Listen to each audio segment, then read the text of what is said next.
Treasurer Wayne Swan tells 7:30 that capitalism as we know it must change because of inequality. Political correspondent Andrew Probyn takes a look at how much traction that inequality message might be able to gain.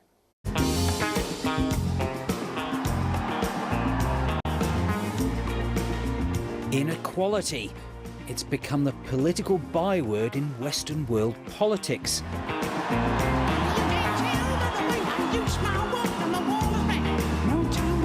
And it's made rock stars out of white-haired men. Looking to global policies that actually share the wealth, not glory in the levels of injustice and inequality. There is no justice when so few have so much and so many have so little.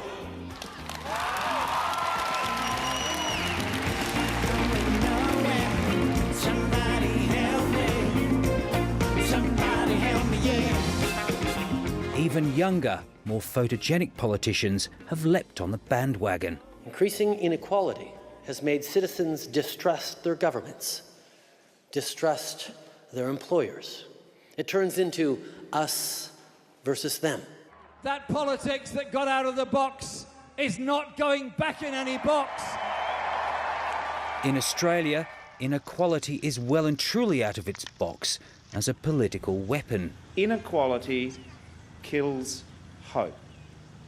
It feeds that sense, that resentment, that the deck is stacked against ordinary people, that the fix is in, the deal is done.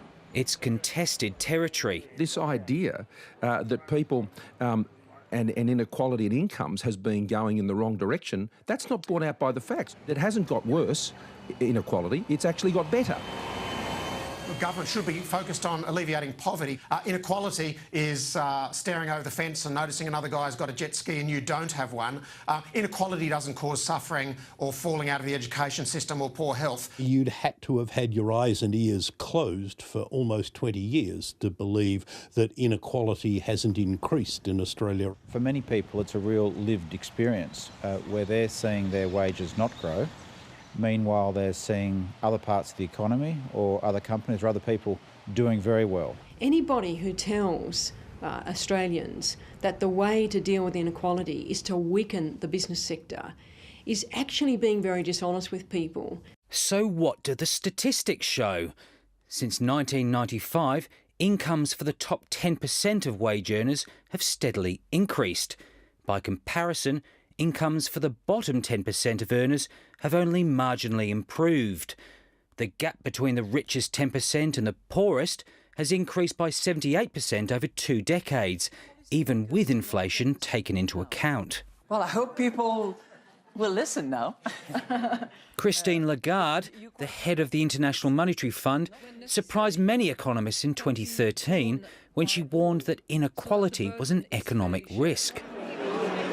This view is spreading, as Reserve Bank Governor Philip Lowe showed today. If workers are getting no real wage increase year after year after year, that's insidious.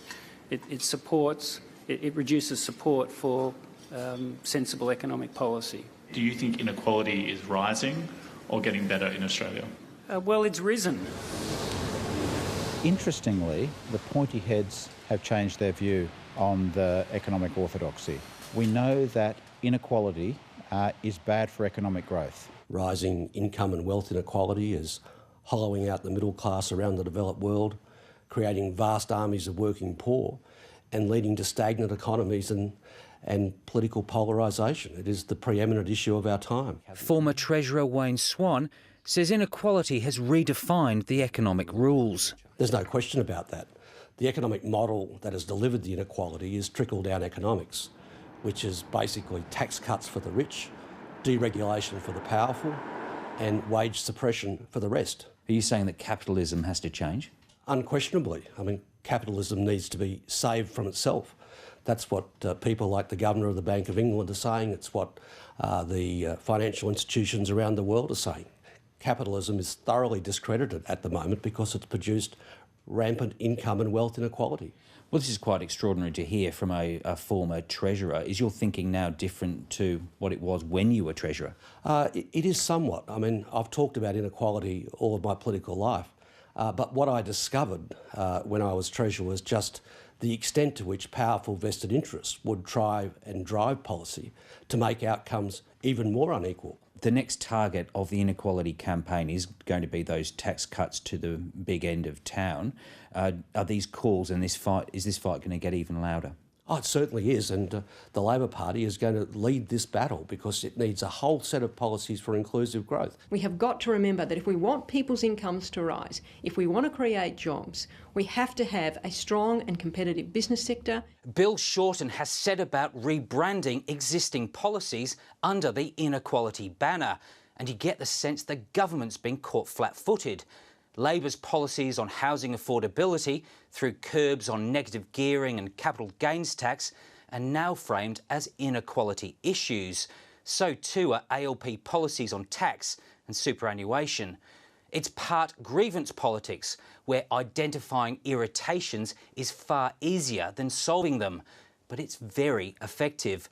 And Mr Shorten's next target will be family trusts, which some say vastly favour the rich. Inequality is reshaping economics and it's reshaping politics.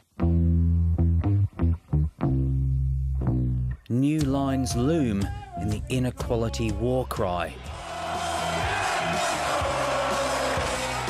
Nothing was given from above by the elites and the powerful. It was only ever gained from below.